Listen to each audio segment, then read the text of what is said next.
ನೋಡು ಲಕ್ಷ್ಮಿ, ತಪ್ಪು ನಿಂದೊಬ್ಬಳದೇ ಆಗಿರಬೇಕು ಅಂತೇನಿಲ್ಲ, ರಾಘವದು ಆಗಿರ್ಬೋದು. ಆದರೆ ತಪ್ಪು ಮುಂದುವರಿಸ್ಕೊಂಡು ಹೋಗದೆ ಇರೋ ಥರ ನೋಡ್ಕೋಬೇಕು ಅಷ್ಟೇ. ಒಂದು ಮಾತು ಹೇಳ ಲಕ್ಷ್ಮಿ, ಮನುಷ್ಯನ ಜೀವನದಲ್ಲಿ ಏನೆಲ್ಲ ಗಳಿಸಿದ್ರು ಒಂದು ಇಷ್ಟರಲ್ಲಿ ಕಳ್ಕೊಂಡ್ಬಿಡ್ತಾರೆ. ನೀನು ವಿವೇಕ ಇರೋಳು, ತಿಳುವಳಿಕೆ ಇರೋಳು, ಎಲ್ಲಿ ತಪ್ಪಾಗಿದೆ ಅನ್ನೋದನ್ನು ಸರಿಯಾಗಿ ಯೋಚನೆ ಮಾಡಿ ಅರ್ಥ ಮಾಡ್ಕೊ. ಉಗುರಲ್ಲಿ ಹೋಗೋದಕ್ಕೆ ಕೊಡ್ಲಿ ತಗೊಳಕ್ ಹೋಗಬೇಡ. ಹೀಗೆ ಹೇಳ್ತಿದ್ದೀನಿ ಅಂತ ತಪ್ಪು ತಿಳ್ಕೊಬೇಡಮ್ಮ. ನಿನ್ನ ಸಂಸಾರ ತುಂಬ ಚೆನ್ನಾಗಿದೆ. ನನ್ನ ಮಗನ ಸಂಸಾರ ಥರ ನಿನ್ನ ಸಂಸಾರ ಆಗೋದು ನನಗಿಷ್ಟ ಇಲ್ಲ.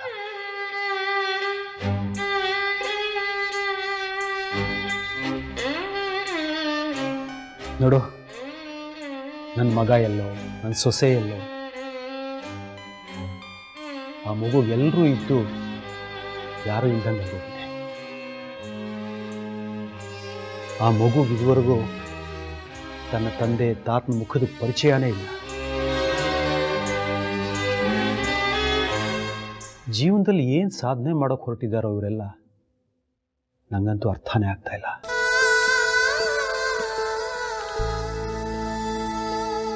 ಆದರೆ ಒಂದಂತೂ ನಿಜ ಲಕ್ಷ್ಮಿ, ಬೆಂಕಿ ಹಿಂದೆ ಹೋಗಿ ಆಡೋದಿಲ್ಲ. ನಿಮ್ಮಿಬ್ಬರ ಮಧ್ಯೆ ಆಗ್ತಿರೋದು ಇದೇ ಲಕ್ಷ್ಮಿ. ಇದನ್ನ ಈಗಲೇ ಚಿವುಟ್ ಹಾಕೋ ದಾರಿ ಕಂಡಿರ್ತೀನಿ. ಇದು ಬೆಳೆದು ನಿಂತು ಬಿಟ್ರೆ ತುಂಬ ಕಷ್ಟ ಆಗುತ್ತೆ.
ಸಾರಿ, ಫೋನ್ ಮಾಡಿ ಡಿಸ್ಟರ್ಬ್ ಮಾಡ್ತಾ ಇರೋದಕ್ಕೆ.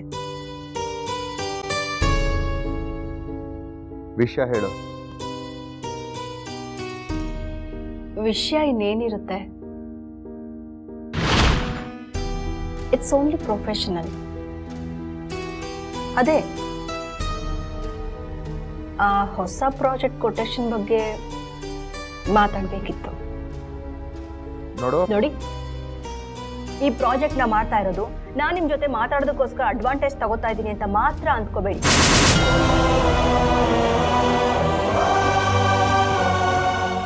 It's only professional, purely professional.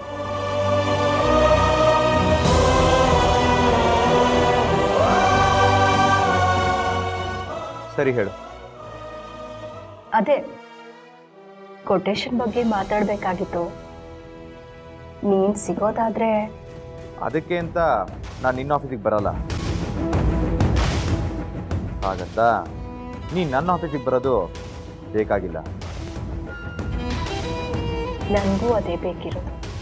ಅಂದ್ರೆ ನನಗೆ ನಿನ್ನ ಆಫೀಸಿಗೆ ಬರೋದಕ್ಕೆ ಇಷ್ಟ ಅಂತ ಅಂದ್ಕೋಬೇಡ.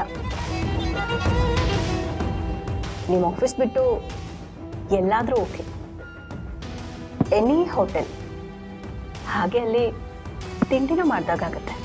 ನೋಡೋ, ಇದೇ ಬೇಡ ಅಂತ ಹೇಳ್ತಿರೋದು. ನಾನು ಅಲ್ಲಿಗೆ ಬರ್ತಿರೋದು just for discussion purpose only. ಅದನ್ನು ಬಿಟ್ಟು ನಿನ್ನ ಹತ್ರ ಕೂತ್ಕೊಂಡು ಹರಟೆ ಹೊಡ್ಕೊಂಡು ತಿಂಡಿ ತಿನ್ನಕ್ಕಲ್ಲ. ಓಕೆ, ಯೋ ವಿಶ್.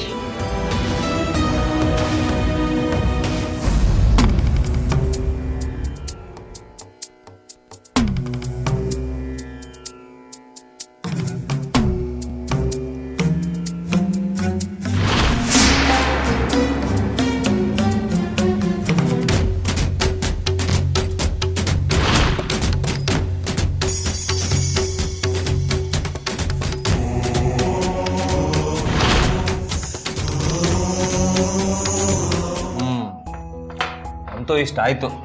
ಅವ್ರ ವೆಡ್ಡಿಂಗ್ ಆ್ಯನಿವರ್ಸರಿ ದಿವಸ ನಮಗೊಂದು ಗಿಫ್ಟ್ ಕೊಟ್ಟರು ಅನ್ನಿ. ಅವರು ಅದೇ ಹೇಳ್ತಾ ಇದ್ರು, ನಾನು ಕುಡಿಯೋದು ಬಿಟ್ಟಿದ್ದು ಅವ್ರ ಮ್ಯಾರೇಜ್ ಆ್ಯನಿವರ್ಸರಿ ಗಿಫ್ಟ್ ಅಂತೆ. ಏನೇ ಆಗಲಿ ಒಳ್ಳೇದಾಯ್ತಲ್ಲ, ಅಷ್ಟು ಸಾಕು.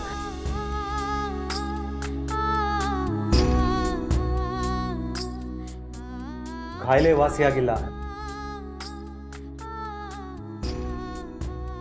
ಆದರೆ ಕಾಯಿಲೆಯಿಂದ ಉಂಟಾಗ್ತಿದ್ದ ಸಂಕಟಕ್ಕೆ ಔಷಧಿ ತಗೋತಾ ಇದ್ದೆ. ಕಾಯಿಲೆ ಹಾಗೇ ಇದೆ, ಅದಕ್ಕೆ ಔಷಧಿ ಮಾತ್ರ ಇನ್ನೂ ಸಿಕ್ಕಿಲ್ಲ.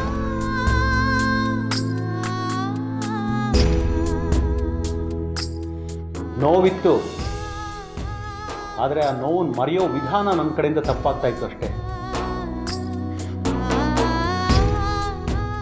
ಅದನ್ನು ಬಿಟ್ಟರೆ ನೋವನ್ನು ಮರ್ತಿದ್ದೀನಿ ಅಂತ ಅಲ್ಲ.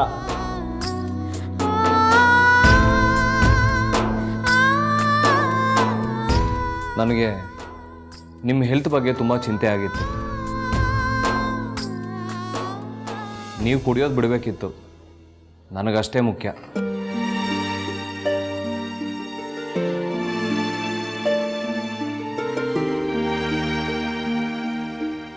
ದೇಹದ ಆರೋಗ್ಯನ ಹಾಳು ಮಾಡೋದು ಕುಡಿತಕ್ಕಿಂತ ಹೆಚ್ಚಾಗಿ ಮನಸ್ಸಿಗಾಗಿರೋ ನೋವು.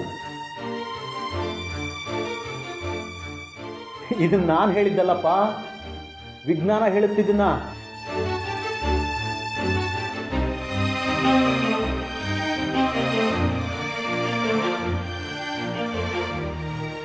ತಿಂಡಿ ಚೆನ್ನಾಗಿದೆ ಅಲ್ವಾ? ಅಪರೂಪಕ್ಕೆ ಸೋಮಣ್ಣ ತಿಂಡಿ ಚೆನ್ನಾಗಿ ಮಾಡ್ಬಿಟ್ಟಿದ್ದಾನೆ. ಹಾಗೇನಿಲ್ಲಪ್ಪ, ಅವನು ಯಾವಾಗಲೂ ಚೆನ್ನಾಗೇ ಮಾಡ್ತಿದ್ದ. ನಿಮಗೆ ಅವನು ರುಚಿ ಹಿಡಿಸ್ತಿರ್ಲಿಲ್ಲ. ಲಕ್ಷ್ಮಿ ಅವ್ರಿಗೆ ಎಷ್ಟು ಥ್ಯಾಂಕ್ಸ್ ಹೇಳಿದ್ರು ಸಾಲದು.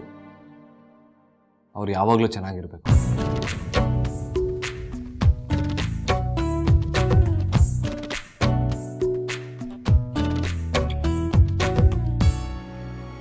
ಯಾಕಪ್ಪ, ಏನಾಯ್ತು? ಲಕ್ಷ್ಮಿಯವರು ಚೆನ್ನಾಗಿದ್ದಾರೆ ತಾನೆ?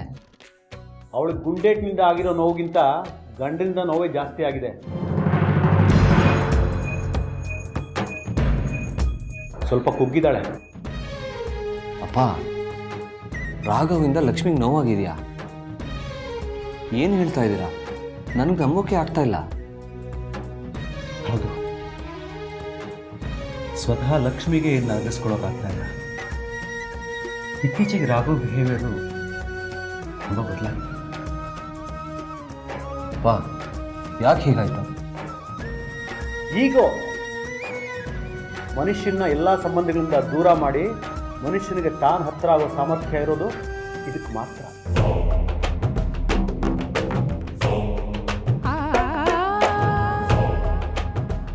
ಲಕ್ಷ್ಮಿ ಅವರು ಈಗಾಗಲೇ ಕುಗ್ಗೋಗಿದ್ದಾರೆ.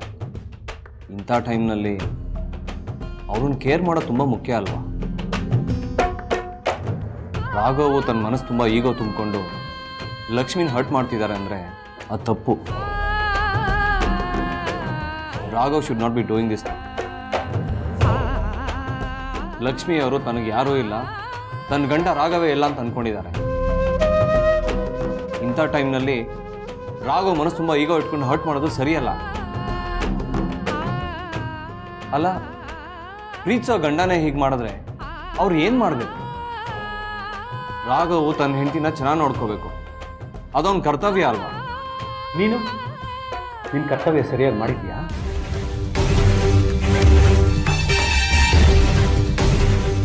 ಗಂಡನಾಗಿ ಹೆಂಡತಿ ಕೇರ್ ಮಾಡ್ತಾ ಇದೆಯಾ? ನಾವು ಕೈ ಮುಖ ಮಸಿ ಮಾಡಿಕೊಂಡು ಬೇರೆಯವ್ರ ಮುಖ ಚೇಂಜ್ ಮಾಡಕ್ಕೆ ಹೋಗಬಾರ್ದು.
ಸಮಾಧಾನ ಮಾಡ್ಕೊಮ್ಮ.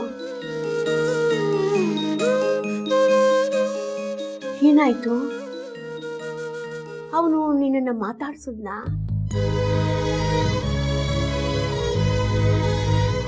ನಿನ್ ಜೊತೆ ಊಟ ಮಾಡದ್ನ? ಅಮ್ಮ, ಅವ್ರಿಗೆ ನನ್ನ ಮುಖ ನೋಡೋಕೆ ಇಷ್ಟ ಇಲ್ಲ.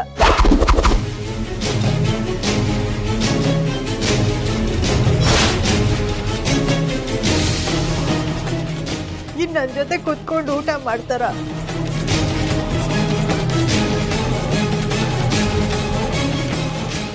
ನಾನು ತಗೊಂಡೋಗಿರೋ ಅಡ್ಗೆನ ತಿಂತಾರ?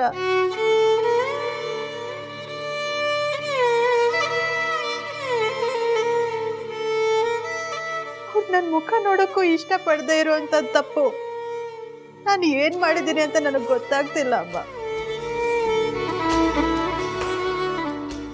ಇಲ್ಲ, ಇದ್ಯಾಕೋ ಸರಿ ಹೋಗ್ತಿಲ್ಲ. ಏನೋ ಇವನು ಇವತ್ತು ಸರಿ ಹೋಗ್ತಾನೆ, ನಾಳೆ ಸರಿ ಹೋಗ್ತಾನೆ ಅಂತ ನಾನು ಸುಮ್ಮನೆ ಇದ್ರೆ ಇವನು ಮಿತಿ ಮೀರಿ ಹೋಗ್ತಾ ಇದ್ದಾನೆ.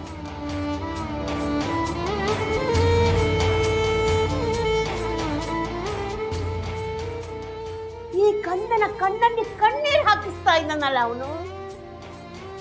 ಹೇಳೋರು ಕೇಳೋರು ಯಾರು ಇಲ್ಲ ಅಂತ ತಿಳ್ಕೊಂಡ್ಬಿಟ್ಟಿದ್ದಾನೆ. ಇವತ್ತು ಮನೆಗೆ ಬರ್ಲಿ, ನಾನೇ ಮಾತಾಡ್ತೀನಿ. ಅತ್ತೆಮ್ಮ, ಮಾವ ಬಂದು.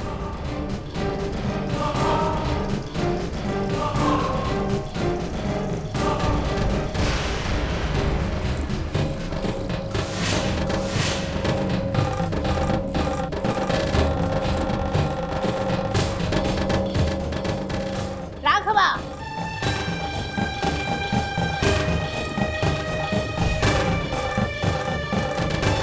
ಬಾರ ಇಲ್ಲಿ.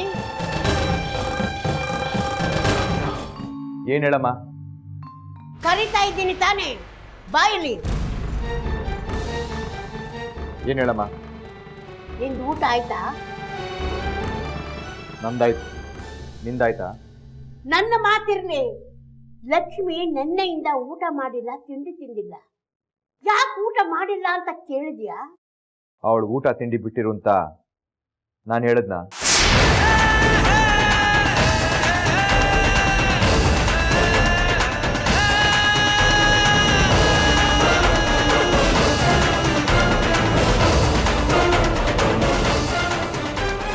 ಬಾಯಿಗೆ ಬಂದ ಹಾಗೆಲ್ಲ ಮಾತಾಡ್ಬಿಡಲ್ಲ.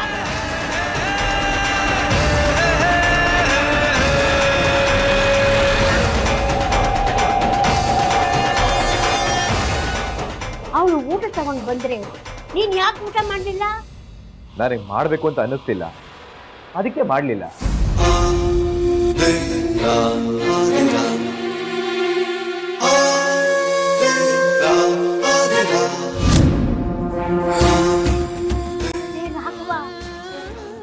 ನೀನು ಹೀಗೆ ಆಡ್ತಾ ಇದ್ದೆ ಮನೆ ವಾತಾವರಣವೆಲ್ಲ ಹಾಳಾಗುತ್ತೆ ಕಣೋ. ಈಗೇನು ಮನೆ ವಾತಾವರಣ ತುಂಬಾ ಚೆನ್ನಾಗಿದೆ, ಆಲೆ ಹದಿಗೆಟ್ಟೋಗಿದೆ.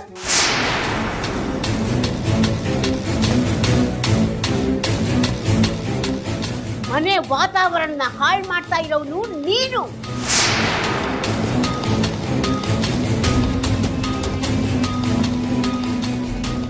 ನಾವೆಲ್ಲ ತಾಳ್ಮೆ ತಗೊಂಡು ಸಾಕಾಗೋಯ್ತು.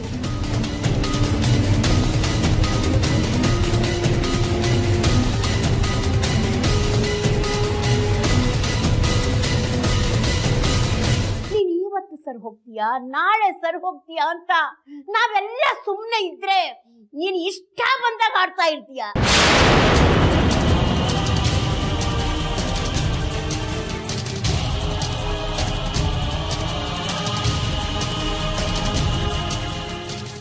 ಹೀಗ್ ಮಾಡ್ತಾ ಇದೀಯಾ? ಏನಾಗಿದೆ ನಿನಗೆ? ಕಾರಣನಾದ್ರೂ ಹೇಳೋ.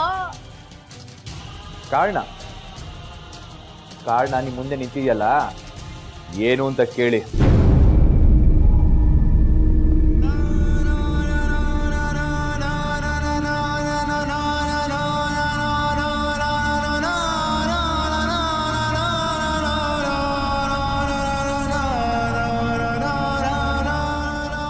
ಮನೆ ವಾತಾವರಣ ಹಾಳಾಗೋದಕ್ಕೆ ನಾನು ಕಾರಣನ ಅಥವಾ ಅವಳು ಕಾರಣನ ಅಂತ ಅವಳ ಬಾಯಲ್ಲೇ ಕೇಳಿ.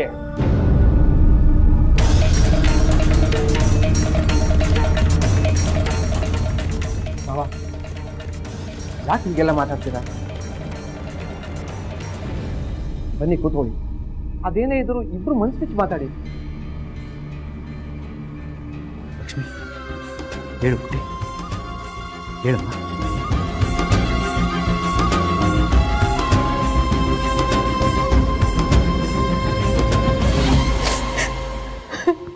ಸ್ವಲ್ಪ ನೀರು ಕುಡಿ. ತಗೋ.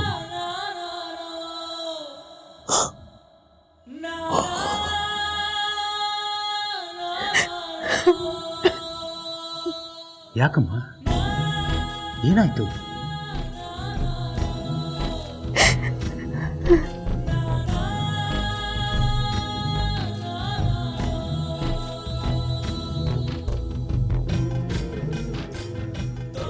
ಏನೋ ಗೊತ್ತಿಲ್ಲ ಅಂಕಲ್, ಎಲ್ಲ ನಿಮ್ಮ ಹತ್ರ ಹೇಳ್ಕೋಬೇಕು ಅಂತ ಅನ್ನಿಸ್ತಾ ಇದೆ. ಎಷ್ಟೇ ತಡೆದಿಟ್ರು ಆಗ್ತಿಲ್ಲ.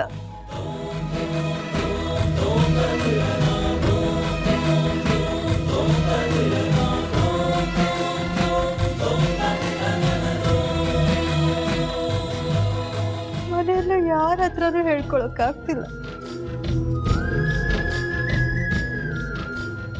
ಅಲ್ಲಿ ಎಷ್ಟೇ ದುಃಖ ಇದ್ರು ತೋರಿಸ್ಕೊಳಕ್ಕೂ ಆಗ್ತಿಲ್ಲ.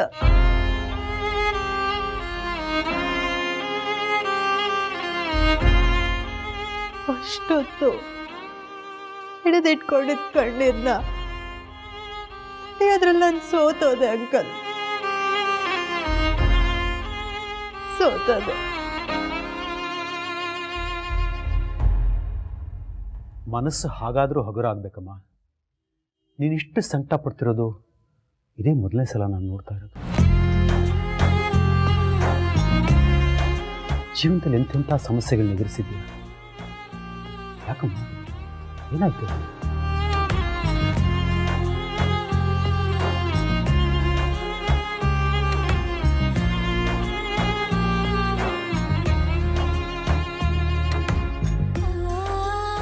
ನಾನು ಸೋತೋಗ್ತಾ ಇದ್ದೀನಿ ಅಂಕಲ್, ನಾನು ಸೋತೋಗ್ತಾ ಇದ್ದೀನಿ. ನನ್ನ ಸಂಸಾರನ ನಿಭಾಯಿಸೋದ್ರಲ್ಲಿ ನಾನು ಸೋತೋಗ್ತಾ ಇದ್ದೀನಿ.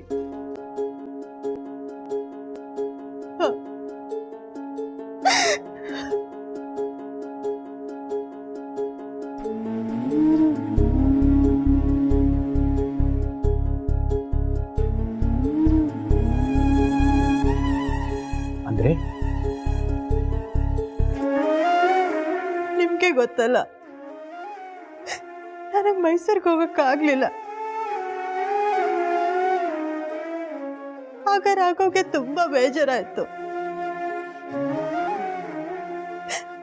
ಆಗ್ಲಿಂದನು ನನ್ನ ವಿಷಯದಲ್ಲಿ ಒಂದಲ್ಲ ಒಂದ್ ತಪ್ಪು ತಿಳ್ಕೊತಾನೆ ಇದ್ದಾರೆ. ಪರಿಸ್ಥಿತಿನೂ ಹಾಗೆ ಬರ್ತಾ ಇದೆ. ಛೇ, ದುರಾದೃಷ್ಟ ಅಂತ ಯಾಕಮ್ಮ ಹೇಳ್ತೀಯ? ಇಂಥದ್ದೆಲ್ಲ ಜೀವನದಲ್ಲಿ ಬಂದು ಹೋಗೋದೆ.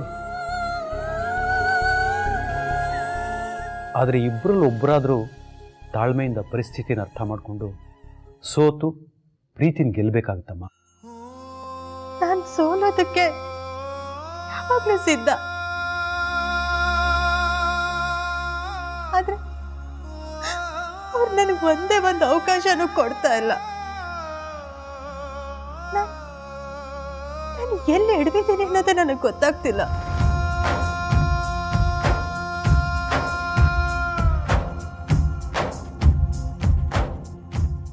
ನಾನು ಅವ್ರ ತಾಳ್ಮೆ ಕೆಡಿಸೋಷ್ಟು ನೋವು ಮಾಡಿದ್ದೀನ.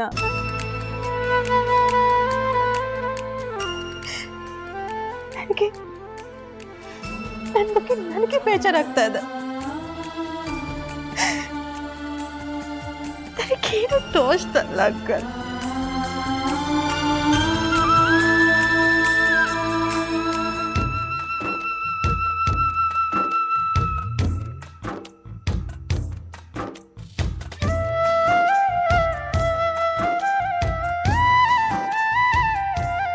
ಎಂಥ ನೋವಿದ್ರೂ ನಗುನಗುತ್ತಾ ಎದುರಿಸೋ ಹೆಣ್ಮಗಳು ಇವಳು.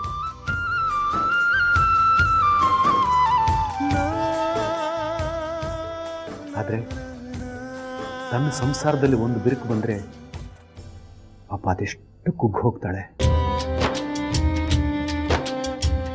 ಇವಳನ್ನ ಹೀಗೆ ನೋಡೋಕೆ ಸಟ್ಟಾಗತ್ತೆ. ರಾಘವ್ ಯಾಕೆ ಹೀಗೆ ನಡ್ಕೊತಾ ಇದ್ದಾನೆ?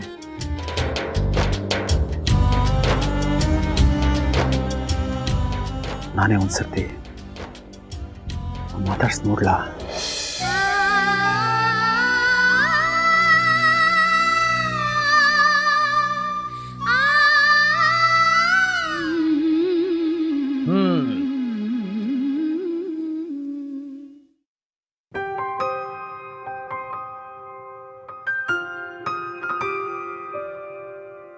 ಸಾರಿ ಲಕ್ಷ್ಮಿ.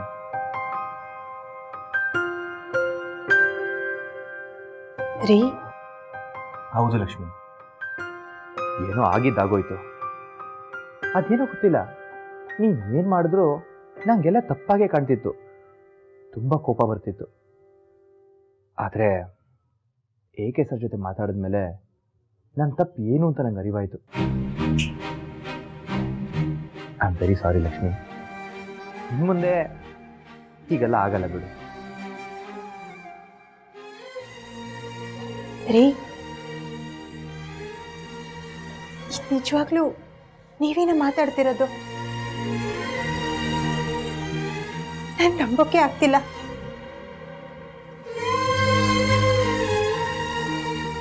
ನಂಬಕ್ಕಾಗ್ತಿಲ್ವಾ? ಅಂದರೆ ನಿನಗೆ ನನ್ನ ಮೇಲೆ ನಂಬಿಕೆನೇ ಇಲ್ವಾ? ನಿನಗೆ ನಂಬಿಕೆ ಇಲ್ಲ ಅಂದಮೇಲೆ ನಿನ್ನನ್ನು ನಂಬಿಸೋ ಅವಶ್ಯಕತೆನೂ ನನಗಿಲ್ಲ.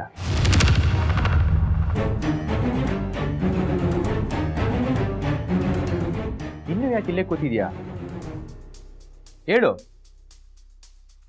ಜಗಳ ಆಡೋಣ, ಕೂಗಾಡೋಣ. ಶುರು ಮಾಡು ಲಕ್ಷ್ಮಿ, ಯಾಕೆ ಕಾಯ್ತಿದ್ಯಾ? ಓ, ಪ್ರತಿ ಸಲ ನಾನೇ ಅಲ್ವಾ ಶುರು ಮಾಡ್ತಿದ್ದು? ಹಾಗಾದ್ರೆ ನಾನೇ ಶುರು ಮಾಡ್ತೀನಿ.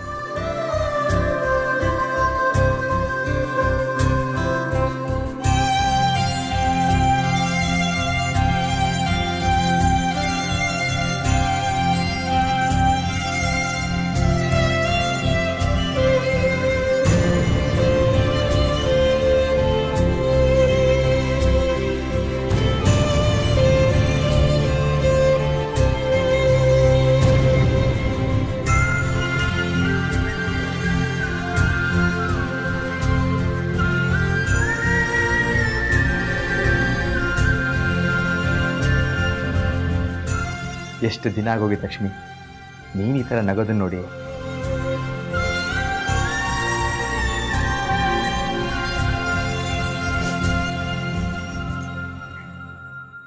ನೀವು ಕೊಟ್ಟಿದ್ದ ಸರ್ಪ್ರೈಸು ತುಂಬ ಚೆನ್ನಾಗಿತ್ತು ರೀ.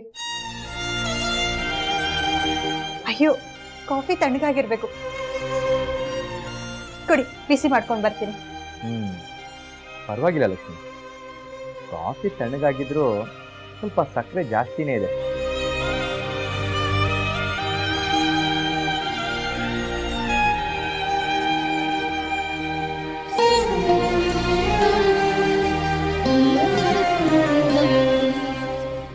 ಇನ್ನು ಮುಂದೆ ನಮ್ಮಿಬ್ರು ಮಧ್ಯೆ ಇರೋ ಪ್ರೀತಿ ಹಾಲಿನ ಥರ ಉಕ್ಕಿ ಹರಿತಿರ್ಬೇಕು.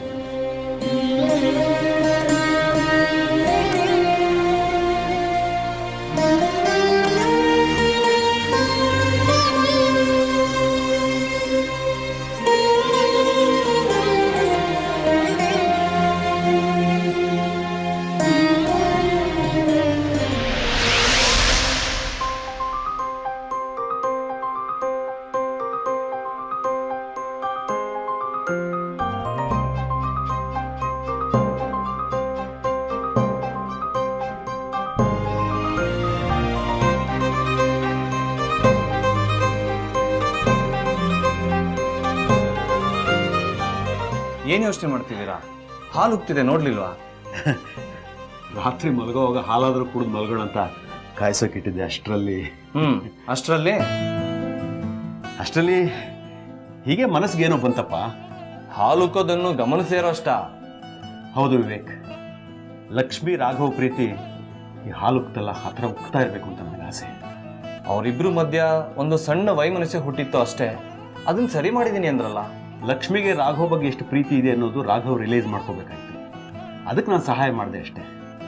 ಅವ್ನು ಹೇಳ್ದ ಇನ್ನು ಮುಂದೆ ಹೇಗಾಗೋದಿಲ್ಲ ಸರ್, ಡೋಂಟ್ ವರಿ ಅಂತ ಹೇಳಿದ. ಹೇಗೋ ಅವರಿಬ್ರು ಚೆನ್ನಾಗಿದ್ರೆ ಅಷ್ಟು ಸಾಕು. ಅಷ್ಟು ಚೆನ್ನಾಗಿದ್ದವ್ರ ಮಧ್ಯೆ ಏನೋ ವೈಮನಸ್ಸು ಬಂತು ಅಂದರೆ ಎಂಥವ್ರಿಗಾದ್ರೂ ಬೇಜಾರಾಗುತ್ತೆ. ಹಾಗಾಗೋದು ಬೇಡ ಅಂತ ನನ್ನ ಆಸೆ ಅಷ್ಟೇ.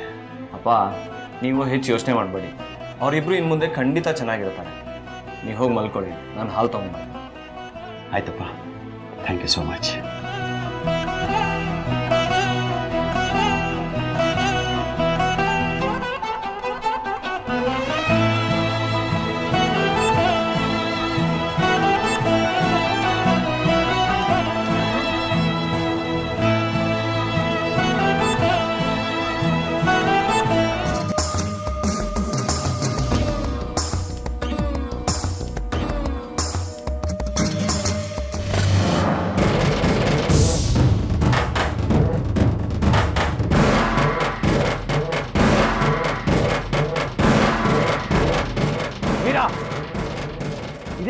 ಇದೇ ಬೇಡ ಅಂತ ಹೇಳೋದು.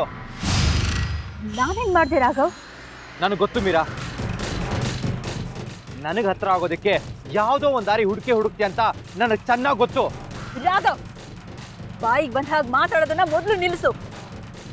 ಮನ್ಸಿಗೆ ಬಂದಾಗ ನಡ್ಕೊಳ್ಳೋದನ್ನ ನೀನ್ ಮೊದಲು ನಿಲ್ಸು. ನಾನು ಬದಲಾಗಿದ್ದೀನಿ ಅಂತ ನೀನ್ ಹೇಳ್ತೀಯಲ್ಲ, ಅದೆಲ್ಲ ಬರೀ ನಾಟಕ. ಸಾಕು ರಾಘವ್. ಮೀರಾ, ನನಗೆ ಚೆನ್ನಾಗಿ ಗೊತ್ತು ಈ ಕನ್ಸ್ಟ್ರಕ್ಷನ್ ಬಿಸ್ನೆಸ್ ಅನ್ನೋದು ನಿನ್ಗೊಂದು ನೆಪ ಅಷ್ಟೇ. ನಿನಗೆ ಮತ್ತೆ ಹತ್ರ ಆಗೋದ್ರಿಂದ ನನಗಾಗ್ಬೇಕಾಗಿರೋದು ಏನೂ ಇಲ್ಲ.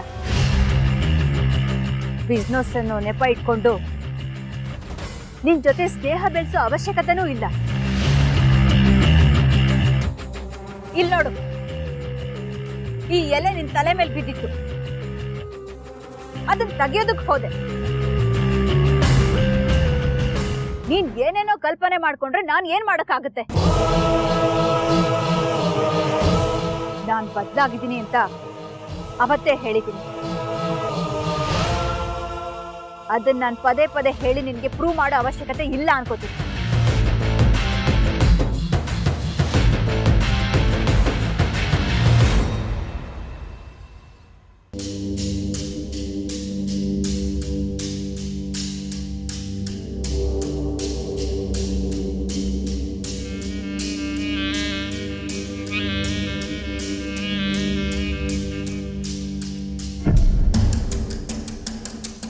ಎಕ್ಸ್ಪ್ಲೇನ್ ಮಾಡ್ಲಾ?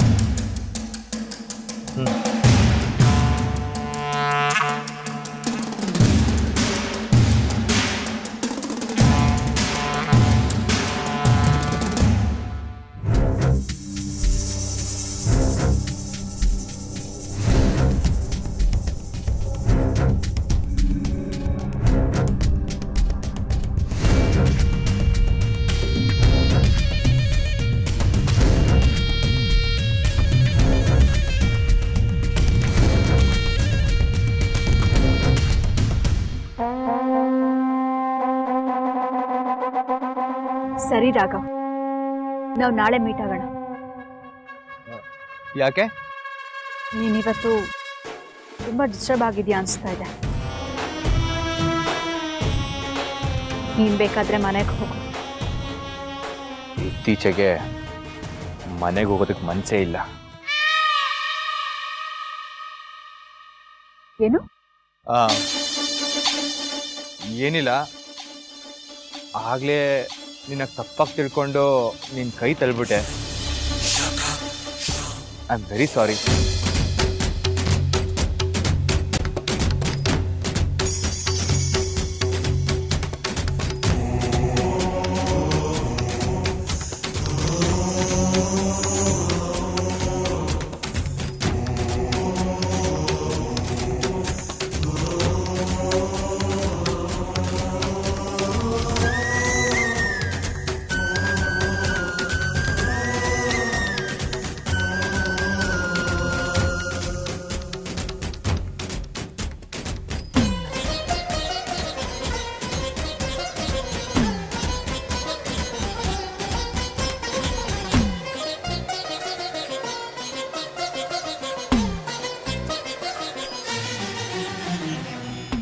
ಯಾಕೆ ಹೀಗೆ ನನ್ನನ್ನು ಶಿಕ್ಷಿಸ್ತಿದೀಯ ಸಾಯಿನಾಥ? ನನ್ನ ತಪ್ಪನ್ನ ಕ್ಷಮಿಸು ಅಂತ ನಿನ್ನ ಹತ್ರ ನಾನು ಎಷ್ಟು ಸಾರಿ ಬೇಡ್ಕೊಂಡ್ರು ನನ್ನ ಮೇಲೆ ನಿನಗೆ ಕರುಣೆನೇ ಬರ್ತಾ ಇಲ್ವಾ?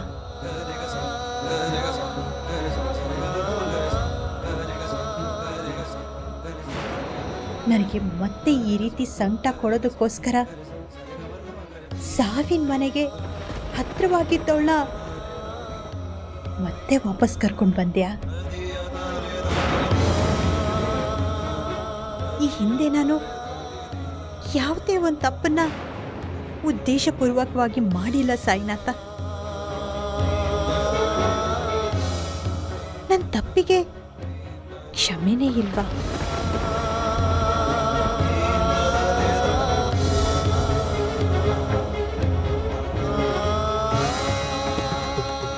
ನಾನು ನಿನ್ನನ್ನು ಇಷ್ಟು ಬೇಡ್ಕೊಂಡ್ರು ನನ್ನನ್ನು ಕ್ಷಮಿಸೋದೇ ಇಲ್ವಾ ಸಾಯಿನಾಥ? ದಯವಿಟ್ಟು ಸಾಯಿನಾಥ ಎಲ್ಲ ಸರಿ ಮಾಡು.